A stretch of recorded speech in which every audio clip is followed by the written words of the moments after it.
go in circles. But then it says Yahuwah Echad. So here is where Yahuwah, if Yahuwah is in agreement, because Echad also means to be in agreement, if we understand that the 13th letter of the Aleph Beit is the Mem, he's in agreement with his word, then I have to ask myself, am I also in agreement with the instruction that comes from the Torah? Which, what does all that God stuff have to do with my getting through my day-to-day? It's not about what's in this. It's about the connection that we have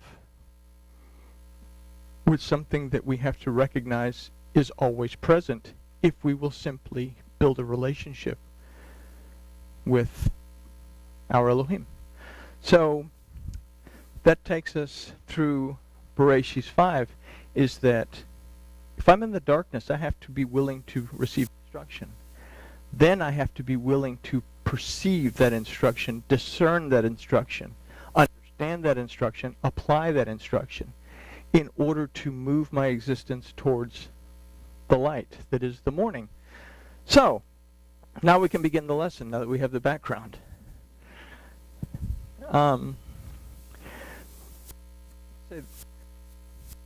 We have to get out of this duality mentality that Elohim only exists for a couple of hours a day or a couple of hours a week. If I believe that something is present at every moment, at every millisecond, and is present right here with me, then I understand that I have access to everything that has existed, will exist, and exists now, if I will simply take the time to stop, slow down. So, we've covered the where are you. We've covered the mitpalel part. We're moving right along. Any questions so far? Because that was the next question. Was any questions so far? Oh, fine. Okay. Yeah. What is the meaning of the numeric value of the letter? Oh, okay. Every Hebrew letter has a verbal meaning, okay? It has a representation of something. It is also a number. And when we look at those numbers, they add up to give us other words. Okay?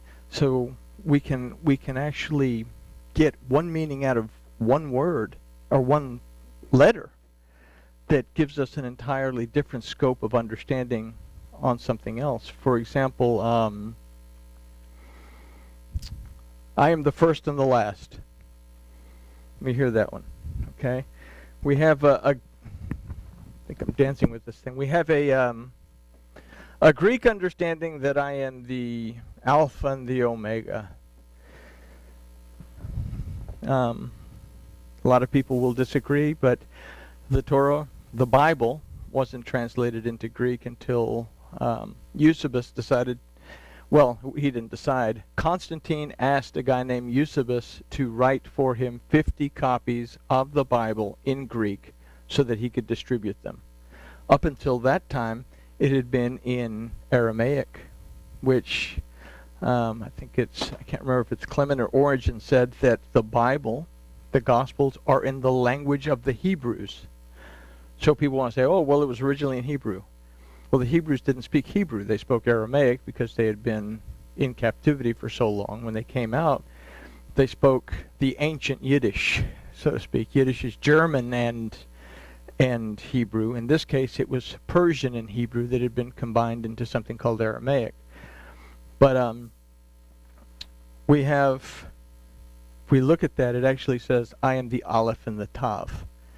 I am the first and the last, okay? And if we look at it from that point of view, I am the Aleph and the Tav. And this concept here, that Elohim, this letter, if we look at this from an ancient pictograph, we have this, that there would be a bull that was, what does a bull represent? If we read Leviticus, we find out that the burnt offering, the main sacrifice for the burnt offering, the total and complete voluntary offering, nobody gets anything out of, is a bull. And they offer the bull totally and completely. And it's burned completely. It's totally used up. Okay? The tav, this was the mark of a covenant. But it also represents a vehicle of sacrifice. So in the aleph and the tav, we recognize something that has to do with Yahusha as a person, that Yahusha, being the vessel of Yahuwah, would give himself totally and completely in order to become the vehicle of sacrifice, to totally and completely restore a covenant. We have a word, Brit Hadashah. We want to call it a New Testament.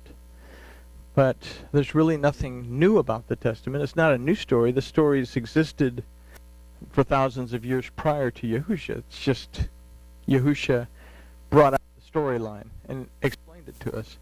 Brit Hadashah, the word Hadashah doesn't mean new. It means restored. It means renewed. Brit means a covenant. Yahusha didn't give us a new covenant. He restored a covenant. Well, what does that mean? Now, we have to live by the law of Moses that we all, are put to death? Well, no. He restored a covenant between Melchizedek and Abraham. We can take that back farther in that he restored the initial, original covenant between the Adam and Elohim, which were simply four things. Take care of the garden, be able to identify the animals, eat from the tree of life, and not to eat from the tree of the knowledge of good and evil.